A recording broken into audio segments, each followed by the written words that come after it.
Well, good morning, everyone. My name is Chris Hatley. I'm the CEO of the Academy of the Social Science in Australia, and welcome to everyone who's joining us here this morning. We'll have people come and go during the morning sessions, no doubt, but it's great to see some familiar names and faces joining us here for this Academy Victoria Division Symposium. Before we begin, I'm just going to cover some housewarming matters before I introduce Greg Bamba, one of our co-conveners, to kick us off. But before I do, I'd like to acknowledge the traditional owners of the land I'm on, the Ngunnawal people, and I will play in a second an acknowledgement of country video that the Academy has prepared for this purpose. Wherever you are across Australia, we acknowledge the traditional owners and custodians of this land. The Darug peoples. The Gadigal people of the Eora Nation. The Gundungurra people of the Southern Highlands. The Ngunnawal people of the Canberra region on whose country we are standing. And all other peoples of this vast continent. Their ongoing connection through custodianship of its land and waters. Physical and spiritual. Through culture, language and ceremony. Where sovereignty was never ceded.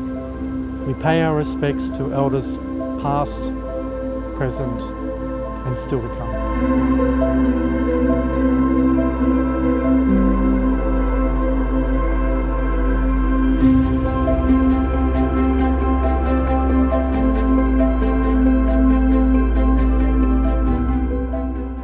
It's now my pleasure to introduce Greg Bamba, one of the co-conveners of this morning's symposium. Now, Greg is known to many of you. He's Professor and Director of the International Consortium for Research in Employment and Work at the Monash Business School. He's a co-convener of the Academy's Victorian branch, and as well as being a Fellow of the Academy of the Social Sciences in Australia, he's also a Fellow and a member of many other academies and societies in Australia and internationally. Greg, over to you. Thank you, Chris. Can you hear me in Canberra okay? Chris is the astute CEO of the Academy, and like many others, he's juggling his job with homeschooling at the moment. And I'd like to thank also Anna Dennis, our events and fellowship coordinator, who's managing this event, along with Michelle Bruce and the excellent Academy team. We couldn't make such an event work without such expert help behind the scenes. And I'm speaking from Wiradjuri country in Melbourne. There are 3 co-conveners of the Victorian branch of this Academy, and serving along with me, you will soon meet, after Jane speaks, the panel 1 moderator, Dr. Dennis Trewin, the former Australian statistician. And then the moderator of the second panel is Professor Jana Thompson from La Trobe University. You'll meet a little later. And we've been expertly advised as co-conveners all along by Professor Leon Mann, AO. We had originally planned this symposium to be held in person as part of Social Sciences Week, as a convivial gathering locally in Victoria. And that's why nearly all of the panellists are people who are based in Melbourne. But in view of the continuing lockdowns, we had to pivot the symposium to be held online, which meant we could extend the invitation to a wider audience, although we appreciate that the timing may be inconvenient for people in other time zones. And without further ado, it's my great pleasure to introduce the Academy's esteemed current President, Jane Hall, who, as you will all know, is a distinguished professor of health economics, very topically and appropriately for this symposium. And she's based in her day job at the University of Technology, Sydney. And of course, she's a long-standing fellow of this Academy, as well as being a fellow of the Australian Academy of Health and Medical Sciences. Take it away, Jane. Thank you very much, Greg. Let me start by acknowledging all the traditional owners of the lands on which we speak, and indulge me for a moment with a tangent to say how proud I am that the Academy is progressing its own journey of reconciliation with the launch of our Reconciliation Action Plan. This commits us to improve the representation of Aboriginal and Torres Strait Islander within the Academy, to advocate to redress the disadvantage of our First Nations people, and do more to recognise Indigenous knowledge. On behalf of everyone involved in the Academy, I'd like to welcome all the participants here today. I know we're all disappointed we couldn't have a face-to-face meeting. It's just wonderful when we can have face-to-face meetings, but as we'll hear during the course of the day, I'm sure they will come again, though perhaps under different circumstances. I want to also thank, on behalf of the Academy, the conveners, Dennis, Greg, Jana, and also Leon, for his unwavering support, I know, of Academy actions. It's terrific that we've got such a topical and interesting and full program for this particular event, which is one of the major events we're holding for Social Sciences Week. Social Sciences Week, unfortunately, doesn't get the same attention and the same visibility as Science Week, but enormous progress has been made over a few years, and there are going to be over 70 events that will have been held this week to celebrate social sciences.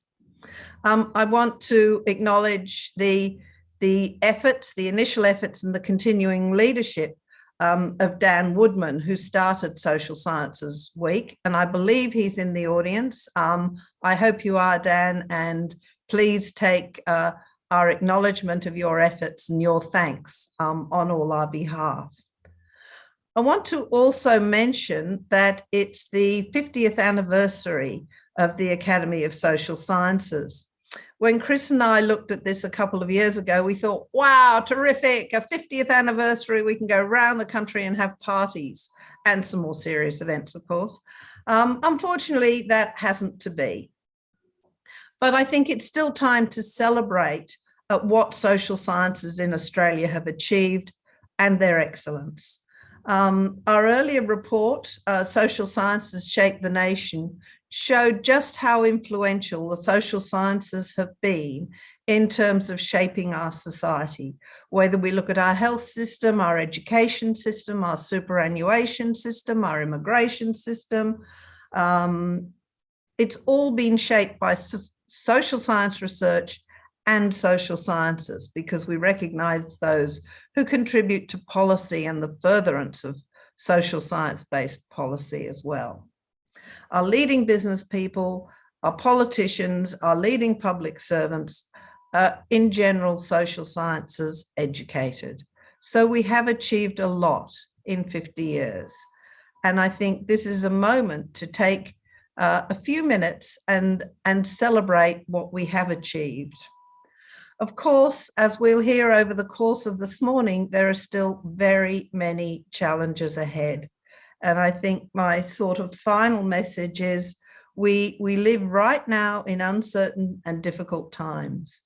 Although we've seen a lot of emphasis on science in developing responses to the pandemic, we know that social sciences are just as important and just as relevant to the challenges we face in public health, in economic recovery, in addressing climate change, and in building an inclusive and fair society that is resilient to the sorts of challenges, including the challenges of the pandemic, that lie before us.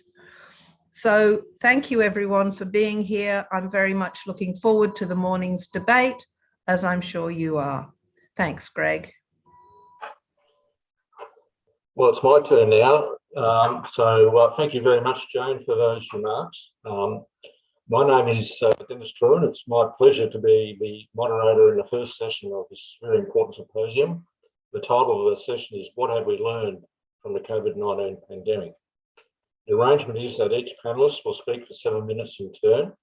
We will then have Q&A up until our scheduled finish time at 9:55. I have a set of questions I can ask, but I would like to ask as many of your questions as possible. As Chris said, please use the Q&A box to do that. If we don't get to your questions during the session, it might be possible to answer them after a symposium. I'd now like to introduce our panellists. First speaker will be Janet McCalman, AC, who is the Emeritus Redmond Barry Distinguished Professor at the University of Melbourne and has been a fellow of the AVASA since 2005 and is a prize-winning social historian. She will be followed by Jeff Borland, who is a Trewin Williams Professor of Economics at the University of Melbourne. He was elected a fellow in 2002. The next panellist is Sarah Wilson, who is Professor at the Melbourne School of Psychological Sciences and Vice Chancellor Student Life at the University of Melbourne. And our fourth panellist is Tony Coady, who is the Emeritus Professor of Philosophy at the University of Melbourne and also an Honorary Professor at the Australian Catholic University. His 1992 book, Testimony, a philosophical study, was influential in establishing a flourishing new branch of inquiry within the field of epistemology. And his latest book, The Meaning of Terrorism, was published in May this year. So over to you, Janet. Thank you. Well, at the bottom of our street in North Melbourne, or Naarm, which is on Wurundjeri land, are the public housing towers. The minister responsible for their well-being is our neighbour.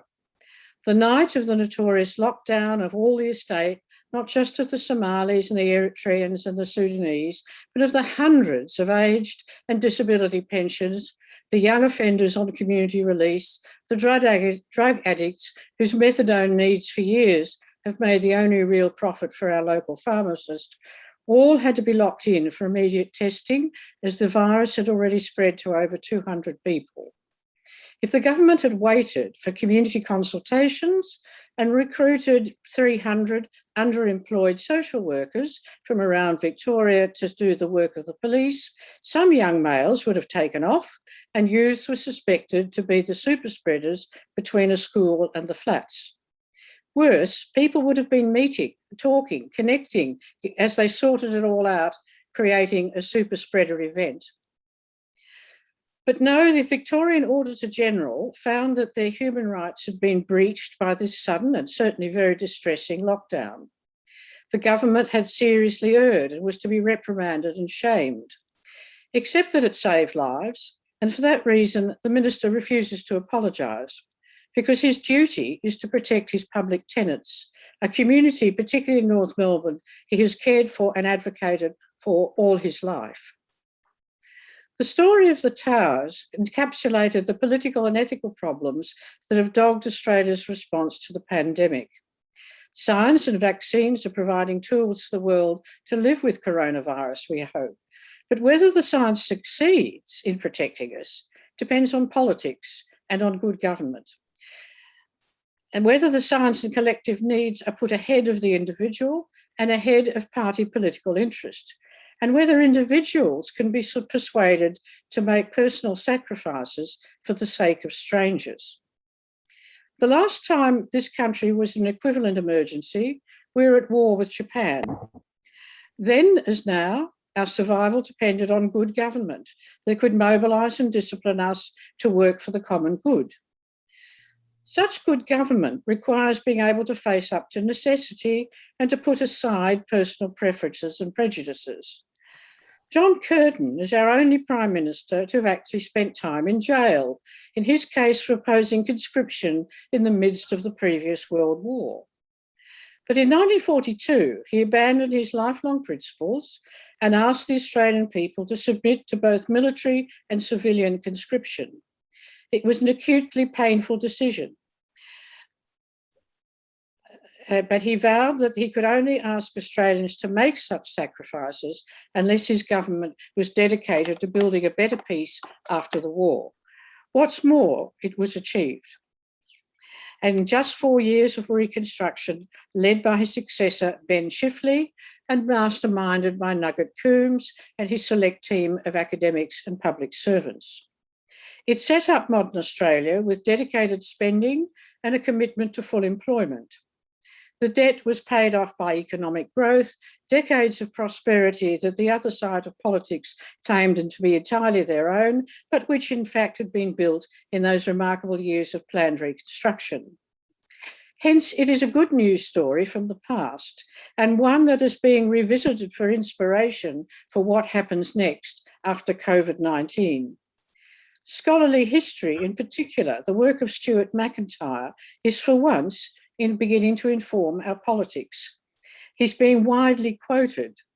The Labor Party, at least, is talking about national reconstruction and putting dollars to the idea, and that is to remake us into a renewable energy superpower. There's a housing future fund to counter raging property prices, a white paper with a summit to restructure the economy towards full employment and secure work as in 1945. A care-led recovery that rewards work that the pandemic has revealed to be foundational to everything we do. And we are promised, learning from the Hawke government, there will be a summit and a new accord for higher education to restore fairness, access and sustainability to teaching and research that has been living off a Ponzi scheme and staffed by gig workers. Pandemics and war are the scourges of history that whip societies into change, and cholera was dubbed the greatest of all sanitary reformers in the 19th century. The modern state owes its reach far more to public health and to cholera than to war or commerce. At the height of British laissez-faire capitalism in the 1860s, the British state began intervening in the liberties of its citizens and businesses, in the safety of food and drink, in the conditions of work, in the management of disease in the home, in mandating the vaccination of smallpox, in epidemics in the community, in the provision of clean water and waste disposal. Unrepentant authoritarian intervention by the state in private life and the economy. 40 years now of neoliberalism have fatally weakened our states as nurturers of the people. They have been asset stripped, eviscerated, and drained of funds that have been accumulated in the private coffers of the few. They have been demeaned and defamed as enemies of personal liberty rather than insurers of freedom from want, squalor, disease, ignorance, and idleness, as Lord Beveridge nominated as the objects of the British welfare state. Our Federation fathers spent a year deciding what to call this new nation state. That they chose the old English term a commonwealth, which is a political community founded for the common good, reflected the deep heritage of collectivism in British radical politics.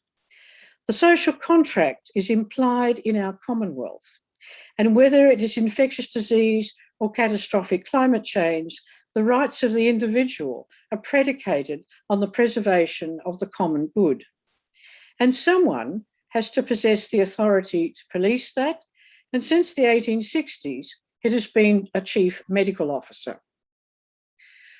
The one group in my little social media bubble who remained unfazed by the powers of a chief medical officer as they were suddenly revealed last year and were so shocking to so many, were the veterans of the AIDS Council of the 1980s. They had been through it before, and they have survived and lived to testify that it worked. So as we await this morning, with our all too familiar dread, the case numbers in New South Wales and Melbourne's north and western suburbs, we should reflect that none of this need have happened. We could have started building isolating quarantine stations in March last year to be ready for the winter. We had confirmed on Wednesday that we could have started purchasing Pfizer with negotiations in June last year. We could have administered our aged care and its workers efficiently and fairly. We could have saved billions in a disciplined but more inclusive JobKeeper. We could have vaccinated the nation by now and left no remote or disadvantaged community behind. We could have worked hard to persuade the people of the safety of vaccination, a history lesson essentially. We could have locked down fast, hard and short when outbreaks appeared. We could have built trust and solidarity by calling out public health saboteurs and partisan and anti-social journalism. We could have capitalised on our history, and geography and saved many lives. It is all an unnecessary and avoidable failure of government. And today, the reproduction rate in the city of Hume, with a median age of 30 and therefore no Pfizer for them in the past month, is said to be 5. Thank you.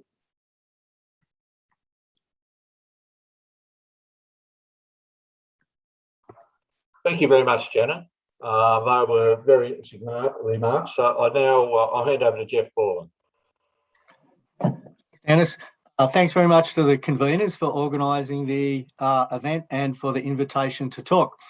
So yeah, I guess there's lots of lessons could talk about. I've chosen 4. How to use history, the general in particular, how to judge policy in pandemics, learning with tolerance for mistakes, or at least more tolerance than usual, policies for pandemics, the need to be able to adapt, and policies for forever, knowing no going back now on a lower unemployment target.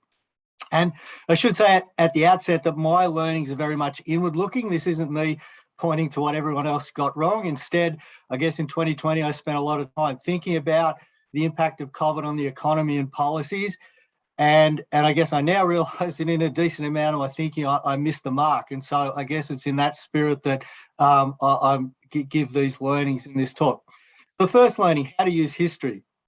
Here my big point is just the importance of recognising the general and the particular in any current episode where you're seeking to use history. Early on in the COVID pandemic, there was a flurry of prognostications about what would happen to economic activity. One example, it was commonly suggested there'd be severe consequences that would persist for many years. Of course, so far and hopefully into the future, that hasn't happened. So where did we go wrong with this and other forecasts? Well, most of the forecasts were made on the basis that, well, history tells us this is what happens in recessions. But of course, in history, there's always the particular and the general. And the COVID-19 episode has been an episode with much more of the particular and much less of the general than previous recessions. And so I think it's an episode that is needed to be understood fundamentally on its own terms with 2 main drivers. First of all, the impact of COVID on consumption and production, with an especially concentrated impact on activities that involve a lot of contact between workers and consumers. And secondly, the impact of government policy, both health-related policies, the type Janet was talking about, and also economic stimulus policies. Once those are understood as the main drivers, then lots of things that otherwise seem difficult to explain based on historical experience become explicable. So the rapid snapback of economic activity, and I have to say, I didn't necessarily think it was going to persist for years, but I didn't think that it was going to snap back as quickly as it did, occurred because the barrier to increased economic activity could be removed by bringing COVID under control much more quickly than you can remove the barriers in a usual recession. And as well, because of the massive stimulus provided by government policy. Another example is early on, it was suggested that, well, male employment is going to be really badly hit, much worse hit than female employment. We've got to start supporting the construction industry. But in fact, the COVID recession, because it was having an impact on industries where there's high contact between workers and consumers, which tend to be industries with a gender balance between males and females, has ended up having a much more even impact on males and females than in previous recessions. So to understand the COVID recession, we've had to understand it, I think, as having a lot of the particular and needing to be understood on its own terms. Secondly, how to judge policy during pandemics. So usually we think that we can judge policy by thinking that government and bureaucrats have had a long time to design, work out how to implement a policy, to road test the policy, to iron out bugs. And so we feel there's been enough opportunity to get it right, so it should be got right. But obviously, COVID-19 hasn't been like that. Take the example of JobKeeper policy. Now, I have to say I supported JobKeeper when it was introduced with some caveats, and then supported its continuation beyond September when that was being debated in May, June. Yet I now think, and depending on your position, this may be me being late to the party or being highly controversial, that if we went through a situation exactly like 2020 again, we would not want to use a policy exactly like JobKeeper. JobKeeper certainly provided stimulus and underpinned the well-being of workers who would otherwise have experienced much larger falls in income. But the liberal eligibility criteria for the first 6 months, the one in all-in coverage, so that if an employer received JobKeeper for one employee, they got it for all employees, even those who wouldn't have been laid off or had their hours reduced, together with the speed of the recovery, meant that at least 72 billion of the 90 billion has ended up going to business as a direct transfer. Even if you take away the 20 or to 25 billion, which may have been misclaimed based on increased revenue, that's still 50 billion. It's probably the biggest one-off redistribution of wealth to corporate Australia in our history. And I think we're going to decide, I can't get into the details here, but there were ways via policy design that we could have avoided that. At the same time, and this is my point, in tolerance for errors, the degree of difficulty in designing policies was extreme. There was huge uncertainty about the severity and duration of COVID, huge uncertainty about the impact that would have on economic activity. There was no data on outcomes in the labour market in March until April 21, when the ABS first released the jobs data. I guess I can't know this for sure, but from the fact that the PM and Finance Minister was still saying on March 25th that we didn't need a wage subsidy scheme, and we certainly didn't need a UK style wage subsidy scheme. Yet on March 30, we had a wage subsidy scheme. You have to think that Treasury probably were given 5 days to design that scheme. So I think, of course, we have to learn from policy mistakes, but I think we have to do it with more tolerance for errors and less blame maybe than usual. Policies for pandemics. So this really follows on from my previous point. To me, the big feature of the pandemic has been uncertainty. And so the best steps to improve policy making are steps that reduce uncertainty at the time of policy making and being able to tailor policies to uncertainty. COVID-19 has brought huge advances in the availability of real-time data. The ABS has done a brilliant job with payroll data, survey data. Andrew Charlton, Alpha Beta, have also created a whole set of new real-time data. So in continuing to deal with COVID and in future episodes, we're much better off now, but we need to keep pushing forward on that front. The uncertainty of pandemics means that policies that aren't set in place for too long and can vary with economic conditions are highly valuable. I think we've learned that. Finally, what policies are forever? Well, I think it's now unarguable that our target rate of unemployment should be below the range of 5 to 6%, where we've meandered since the GFC.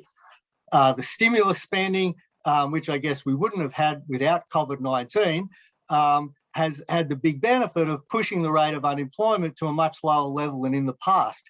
And we've seen that happen without any breakout of wage inflation. At the end of June, the unemployment rate was 4.6%. Wage inflation in the June quarter was only 0.4%. By going for a lower rate of unemployment, we increase national output, we achieve a fairer distribution of income, and we now know that we don't have to worry about wage inflation pushing for a much lower rate of unemployment. Thanks. Well, thank you, Jeff. We might move immediately to Sarah Wilson. So over to you, Sarah. Yeah, thanks, Dennis. And I'd like to thank the Academy for this great session and for being part of it. I'm going to touch on 5 key points related to mental health. And as you can see, there's a slide there just to outline those points. I think there's been a lot of discussion and speculation around the impact of the pandemic on mental health. We've seen that in the media, we've seen it in social media, and we've had discussions in the community. And it's been hard to break through and get to the data. What is the research actually showing us? And so if we step back and look at the literature that's been published, what we can see is that there has been an increase in psychological distress in the community.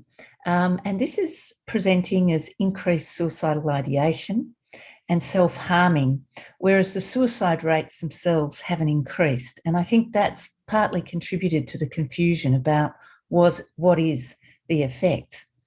I think concerning is that the literature shows the effect is greater in young people. And certainly we're seeing that in our university cohort here at Melbourne University, with our demand for psychological services up by 20% even on last year. But also there's an increase in anxiety and stress in women, particularly associated with transmission of the virus. Across the community, we're seeing an increase in help seeking, and that's both psychological services and helplines.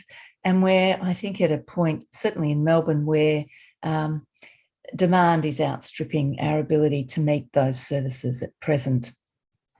I guess the silver lining in the mental health impact of the pandemic comes from the increased awareness that we now have on the importance of mental health and well-being and taking care of our mental health. It's allowed conversations about mental health and brought it out of the shadows, so perhaps destigmatised it a little bit.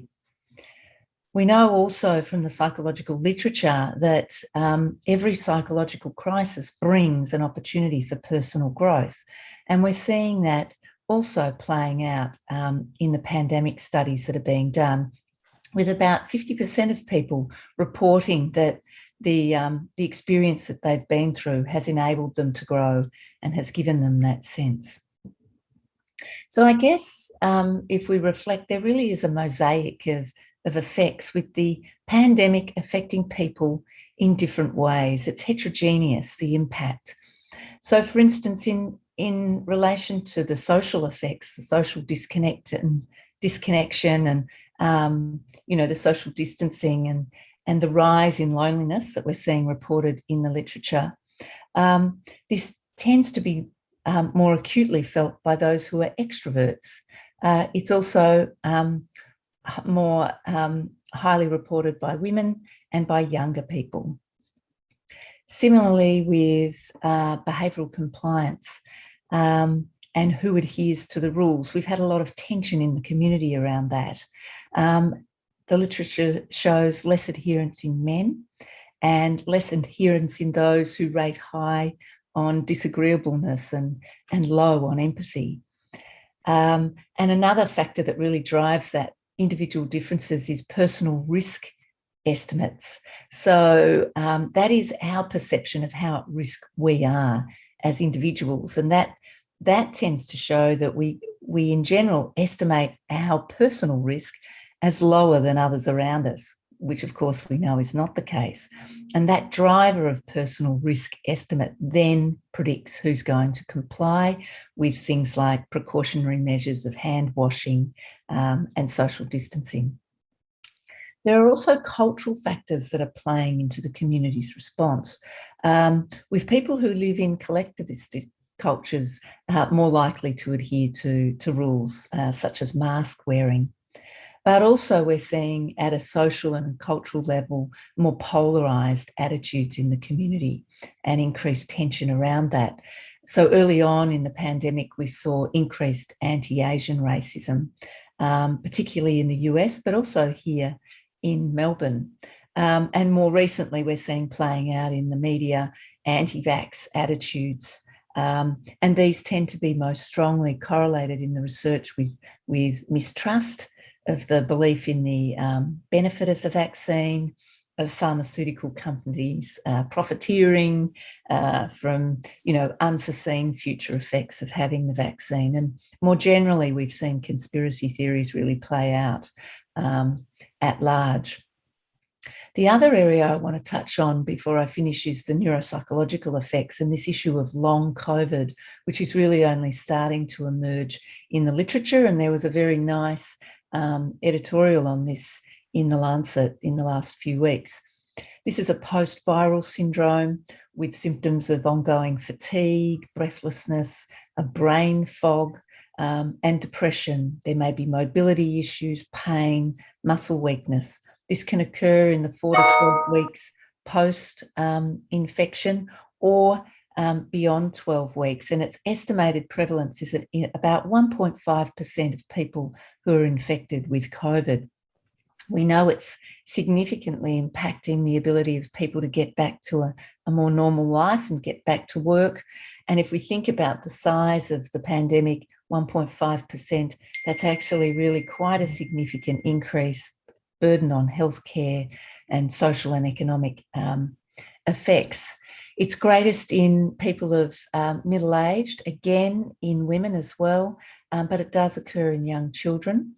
And we really do need more research into this in terms of rehabilitation and treatment approaches. So I guess the finding of the increased impact on young people is really of greatest concern in my mind. And I think we're still yet to see some of the psychological and social effects play out over time as these early data suggests that there's potentially more to come. And I think we need good longitudinal research to support that. So I'll finish there. Right. Well, thank you very much, Sarah. Now we'll turn to Tony Coady for his remarks. Thank you very much.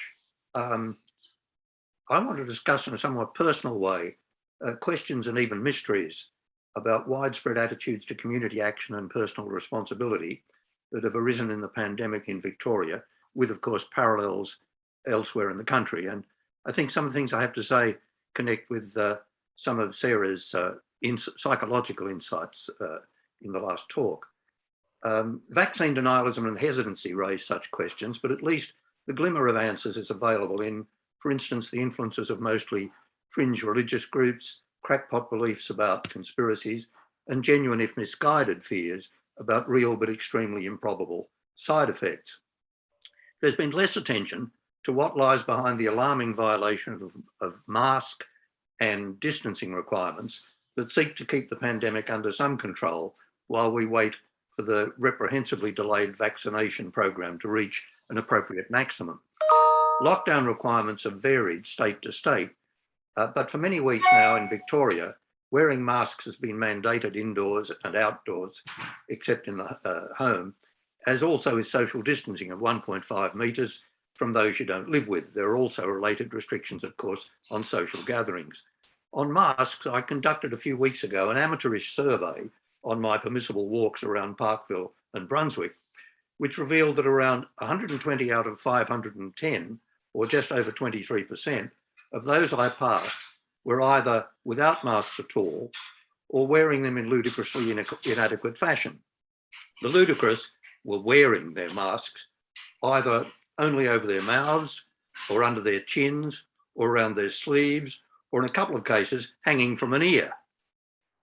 I excluded cases allowed by the regulations, such as where the maskless were eating or drinking as they walked. In a spirit of charity, I also excluded those who were improperly masked when quite distant from others, but then adjusted properly when others came closer.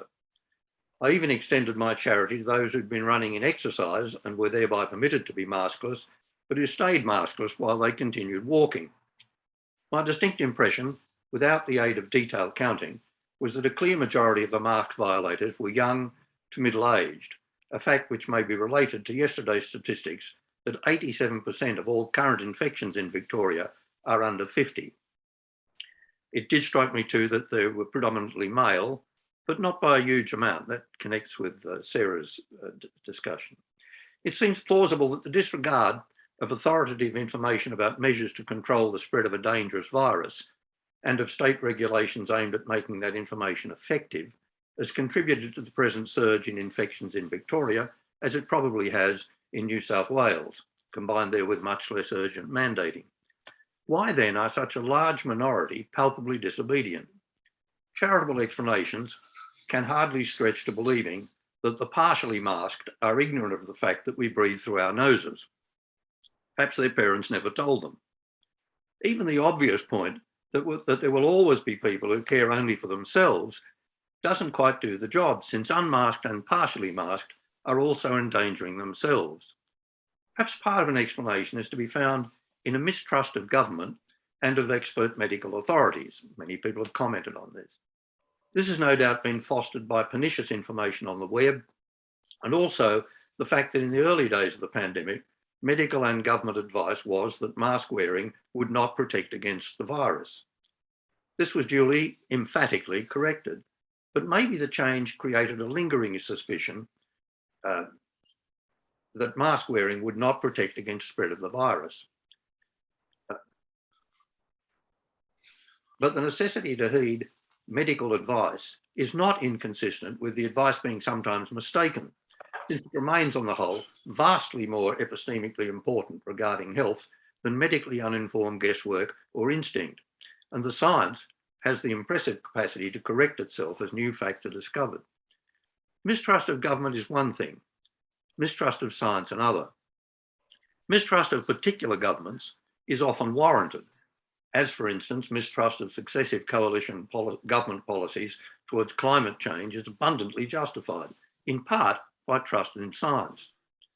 Mistrust of the idea of government is another matter, and this connects with some of the things Janet was saying, and it's often linked to a certain stridently individualistic ideology, common in the United States, but unfortunately with an Australian counterpart. This takes many forms, including versions of libertarianism, but here time constraints mean that I will have to simplify.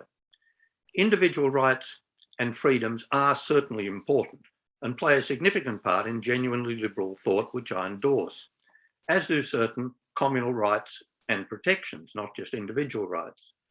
But there are vital human goods that often require strong government action.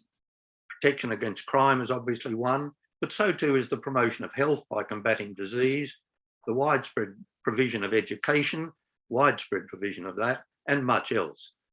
Melbourne demonstrators who shouted slogans of my freedoms, my rights, and so on, probably have their attitudes echoed in the hearts of many of those who defiantly stride maskless or partially masked.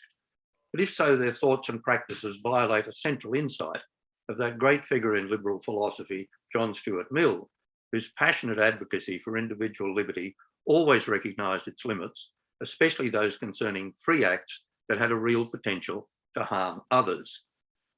A final thought about attitudes concerns the way the behaviour of mask violators compounds a destructive effect of the pandemic on our attitudes to strangers in our shared public spaces. As many know, I'm a naturally gregarious person, and before the academic, I would smile at passers-by, chat to them where convenient, take opportunities to talk to strangers seated next to me in trams, talk to parents who had babies pushing along in trams and get a great smile back, and generally welcome the presence of strangers, except when rarely there were counterindications. Invariably, this approach created convivial responses. In the early lockdowns, I kept up a modicum of this attitude, waving a hand, saying hello or good morning, and usually getting a very positive response, startled sometimes, positive response. Now, however, I do this rarely and view many strangers as a hazard or even a dangerous threat. I may be an extreme case, but I think an element of this attitude shift is fairly common, and I can only hope that its shadow doesn't persist into the new normal future. As for distancing, I can't say very much about that, we're running out of time, but it's far more honoured in the breach than the observance. Admittedly, there are many circumstances in which such distance is difficult to maintain on most footpaths, but it's saddening how few people really attempt it. I sometimes suspect that very many don't realise or don't care what a considerable distance 1.5 metres is. And I'll end there. Thank you. Well, thank you very much, Tony. It's now Q&A time. No one's put up a question or answer, so you're most welcome to do so. But I might start with some remarks that Tony made. In times like this, trust of government is incredibly important, and I think there was a lot of trust of government around about March, April last year, but it's dissipated over time. Based on our experience, what could have governments done better in order to maintain that trust that was there 18 months ago? So any of you can comment. Would any of you like to respond to that? You can respond in terms of your own discipline if you like. rather than provide a answer like that. Tony, go ahead. Yeah, I think as many people have remarked, the extraordinary performance of the Prime Minister and some of his colleagues about the vaccination thing, with all this amazing stuff about it's not a race and it's not a competition and so on, when it was palpably obvious that it was necessary to get onto the vaccination job as quickly as possible, was one of the undermining factors. I think that really has been something that's sunk into public consciousness and created, understandable mistrust of further activities by the government. Yeah, well, and I think what's worrying is that that comment, which we all remember, was based on advice he got from his own department. It wasn't just something he made up himself. So No, I think that's right. It's more widespread. But, I don't know if any of you get The Shovel, but they did a tremendous satirical thing on the line. They did a tremendously funny send-up of Morrison on this, where he gave advice to the Olympic team before they went to Tokyo, stressing it's not a race, it's not a competition. Don't think you're in a competition. And I think there was an exaggeration, but an element of a satirical truth in that. Janet, Jeff, or Sarah, do you want to add? Can I just quickly add that I think one of the problems was that there wasn't consistency, even though we had the National Cabinet. It's the fact that people have been playing politics all the time. And, someone said it's rather like in the middle of the London Blitz, people who keep their lights on in their house. And so the fact, this may have been a failure of premiers that they didn't engage with leaders of the opposition, but the constant needling, plus, and Frank Bongiorno, who's a fellow of this academy, I think, said, we now see why they have to censor the press in times of war. But there's actually been a great deal of things that have undermined the authority of the chief medical officer, plus the ignorance of the law. People had no idea a chief medical officer has the powers that they do. But it's this lack of consistency, and because the real thing has been about winning the next election. And that, it will destroy trust more than anything else. Sarah or Jeff, do you? Well, yeah. I would agree with Janet's comment. People can sense when there's a political agenda as opposed to when it's a public health announcement. And I think we've seen many more political agendas and statements. And so people tune out and or they play them off depending on which version suits them. So depending on their own risk, their own personal evaluation of their risk, which, the literature shows they tend to underestimate their risk. They can then pick and choose from, the myriad of messages that are being broadcast and go with the one that works for them, rather than the one that actually may be in their best interests and for their safety. Yes. This is particularly the case in the US, I guess, where people tend to be more ideologically driven than what we even are in Australia. It's been the politics that have dominated. One of Janet's many interesting remarks was that we should be looking at a national reconstruction plan and cords and so forth. I wonder if any of you got any thoughts about how we might go about that, because that's an exercise. If it's going to work, it's got to be very inclusive, and there's got to be a fair degree of agreement on what the plan says. So has anyone given any thought to what the process should be like, Janet? Yeah, well, we've actually what I did in the lockdown last year was produce a book about it with Emma Dawson from Per Capita. And that was really taking inspiration from the Accord under Hawke, and this was something that was started with discussions with John Langmore, who was the architect of the Accord. Now, obviously, the economic conditions are entirely different, and the country is different, but we've got to have some mechanism for a bipartisan summit which produces some sort of commitment to the common good. And we talked about this first about climate change, and then came the pandemic. But we know we've done this before. This is the point. I think that, and what I felt, because of my family and young people who feel very pessimistic that things are so bad they can't be fixed. But things were a lot worse after World War II, and the world was fixed. And so it's to give people the confidence that's within our powers to do these things. And that accords, agreements, if we could do that for universities, for instance, involving business so that they accept their responsibilities, that they really do have to fund research and training. But even if we were to make universities free, that would build more trust from the public. They would begin to feel that universities were for them. And so what we've got is a big trust deficit when it comes to funding universities, because a lot of people think that it's out of their reach, or it's another world that isn't theirs. It actually wouldn't cost that much to make universities free.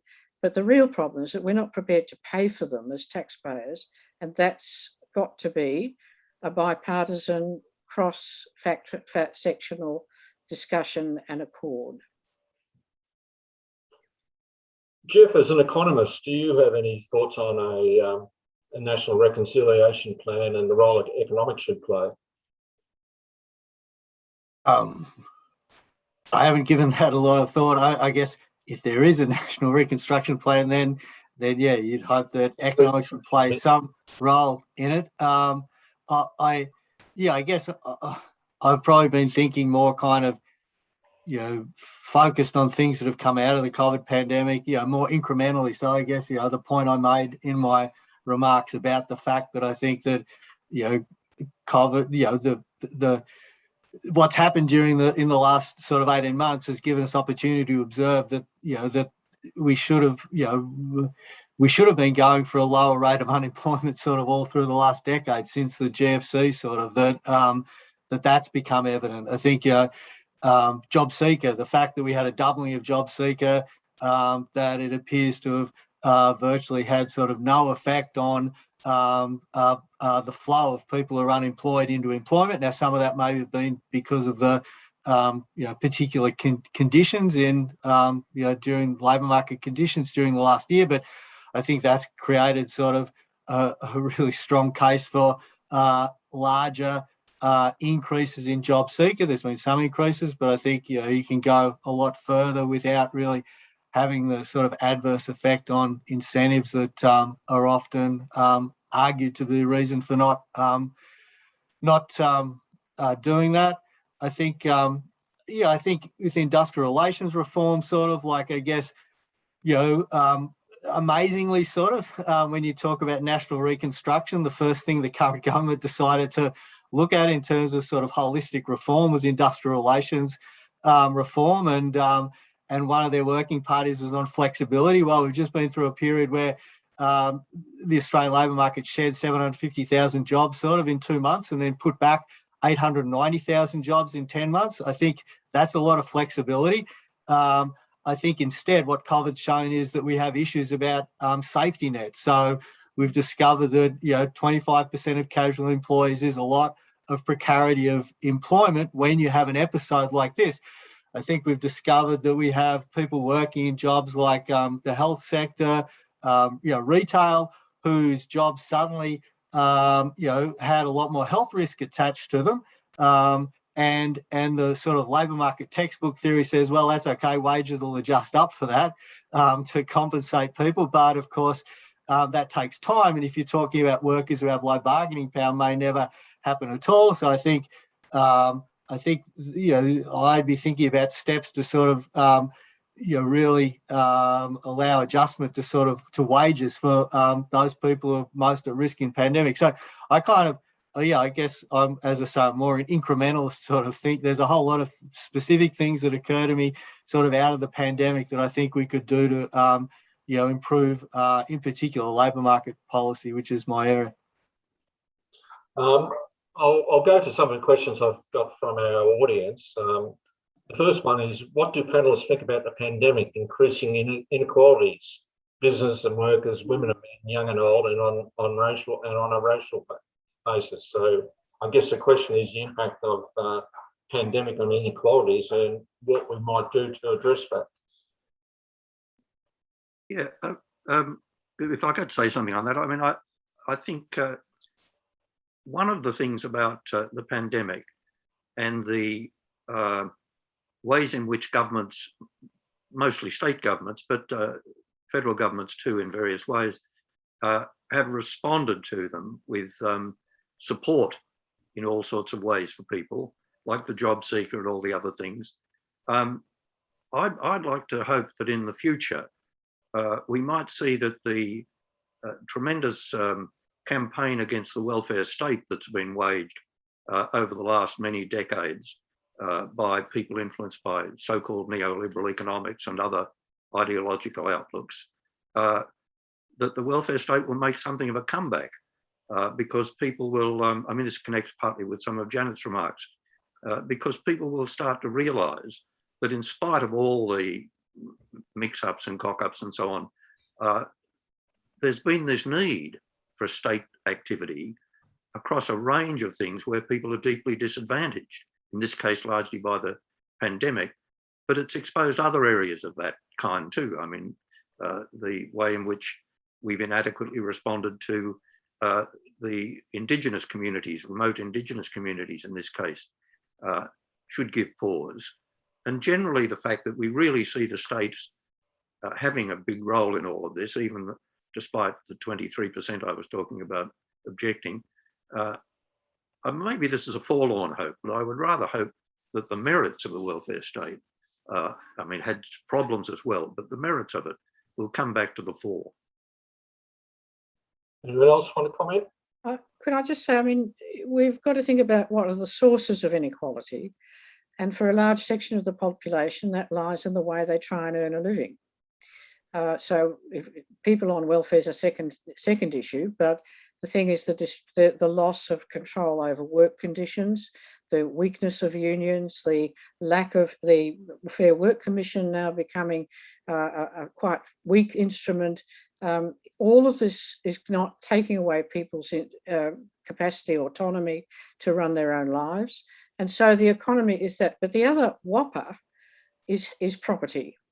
And we probably, you know, we're all now who are middle class, and as we retire living on superannuation, history before has never had, so modern history, such a large section of the population needing to be funded by everyone else. And so we've got this enormous amount of wealth locked up in property. It's not, and often increasing by people who are cash poor, which is not doing anything for anyone.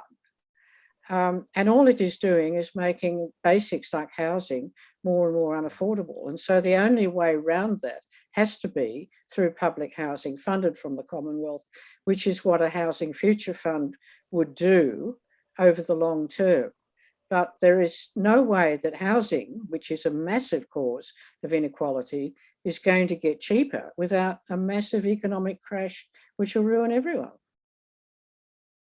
So there are very real policy things which have to be addressed around wages, about work safety and rights at work, and around the right to housing. One of the questions that's, the comments that's just popped up is about the impact on, particularly on school-aged children.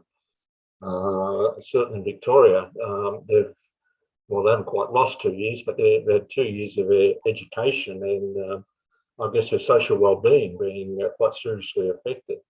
Are there any thoughts on what we should be doing to address this? You know, once we start trying to learn to live with COVID, there's a bit of catching up to do in a sense with our school-aged children. So, are there any thoughts on what, you know, how we should go about doing that? Sarah, I see you. Yep, go ahead, please. So this is, you know, a real issue, even facing universities right now. We've got cohorts of year 11 and year 12 students coming through into their undergraduate degrees who've got a very different learning experience because they had to change the curriculum on the fly to manage with the lockdowns and the like in Melbourne. I think we have to be aware of the fact that they have had a different educational experience. And I think we need to adjust our curriculum as a result of that. So there needs to be a flexibility around how we address that. We're also applying WAM adjustments. These are the weighted average mean scores that we assign to students, but we're applying adjustments to that to make allowances for the impact on students' ability to study and learn in what is a very, unenriched environment at home in their bedroom, often many hours on their own or just on Zoom. So I think, they're going to need our increased support, and we're seeing that their increase in help seeking is way up, and we need to make provisions for that, and we need to build that into the system going forward. There's a lack of optimism, I think, and there is a loss of hope that we're hearing anecdotally in the types of things that they say, and we need to help restore that with them. But I think we also need to bring them in as part of the solution. So if we're going to have a national reconstruction program, their voice needs to be in the conversation, and their voice needs to be part of the solution. A lot of the conversation is happening and they're not part of it in that public arena. And I think we need to make them part of it. So if we are having a bipartisan approach, and I fully support Janet's suggestion about that, we'd want the young people on the panels and the working groups and the committees, because they have great ideas and a lot of creativity to bring to the problem. So I think, we need to open up the dialogue. We need to recognise that we are going to have some potential generational effects. We need to monitor those and keep a close eye on those. We need to be prepared to step up and support them and really call those things out and include them in the solution. Any other thoughts? Could I just add that one of the good effects of the lockdown of the flats, the scandal of the towers, has been the employment of health concierges within the public housing communities, which is essential because of the cultural differences. I mean, we have very real problems of mental health, for instance, in African men, and our mental health workforce is largely female, very white, and went to nice schools. So it doesn't cut it with them. And now they've got these health concierges who come from the community, are trained and are employed by the community health centre in Kensington. Now that's the sort of micro interventions that we've got to do also in schools and also at universities, that we start using our retired community, we start using other people who need work, because the great reconstruction that happened after World War II, we'd hear about General Motors Holden and that Snowy Mountain scheme, but what also happened was a massive increase in government employment, and those were secure jobs, both for unskilled workers and for the middle class. And that's what built the Australian middle class after the Second World War. And now that government has increasingly been cutting back, you've actually shrunk the middle class again, and that's cut out the future for so many of our graduates. So government has a huge role, and once you start employing people, they spend money, and the debt begins to pay itself off, as it did after World War II. Right. Have any of you got some last thoughts that you would like to offer, not just on what we've been talking about for the last few minutes, but more generally? But Janet, is there anything else you wanted to add? No, I think that I should stop there, because I think the others, I've said my bit. Jeff, did you want to say anything? No, not in particular. Yeah, I guess I got your time was very generous for allowing to say everything, sort of. So thanks. Right, Sarah. Yeah, I guess I'd just like to put out one final call for greater discussion of these issues in the broader media. This is terrific that we're having this discussion today, but I sense we're probably speaking to the converted. And I'd like to see much greater focus in the media and the broader community discussion around these issues. I know we've been very focused on the virus and the case numbers and the death rates for very obvious reasons, but sometimes to the exclusion of broader discussion around all these other impacts, which we know are going to reverberate and to continue, and to really raise these issues in the public's awareness as well. So thanks to the Academy, I think, for getting this conversation started. Tony? Well, just on a slightly comical note, perhaps, I might ask Sarah whether I'm doing the right thing, because I've started saying to some of the people who are not wearing their mask properly and so on, various things, some of them cantankerous, like a young chap I saw who was near the university, walking along with his mask on his ear, while because this enabled him to read his phone. And as I drew near to him, I said, "Put your phone on, you idiot! You don't breathe through your ear." Absolutely staggered, but put his mask on. And no doubt went around telling people to watch out for this cantankerous old bloke who was coming around. And yesterday, there was I encountered an Indian, I assumed Indian, certainly subcontinental pair of blokes walking nearby in Royal Park. And big, strong fellow had no mask, and his companion had his mask under his chin, which is a common kind of idea. They seem to think they breathe through their throat. But I risked saying to this fellow, "Excuse me, could you tell me why you're not wearing a mask?" And he said, "I've got consumption." Marching on, and I was so astounded. I said, "You don't look like it," but that wasn't a particularly impressive response. And there was a young girl, just to fix up the sexes on this, walking nearby, who had her mask on her hip. I said to her, "You don't breathe through your hip. Wear your mask." And she looked very annoyed, but put a mask on, I have to say. Sarah, am I in danger of needing psychological assistance? I don't think so. I think it never hurts to give a nudge, but just ensure your own safety, and that it's done in a way that might not, bring on a violent response. Yeah, several people have said that to me. Well, I better wind up. We're a minute over time.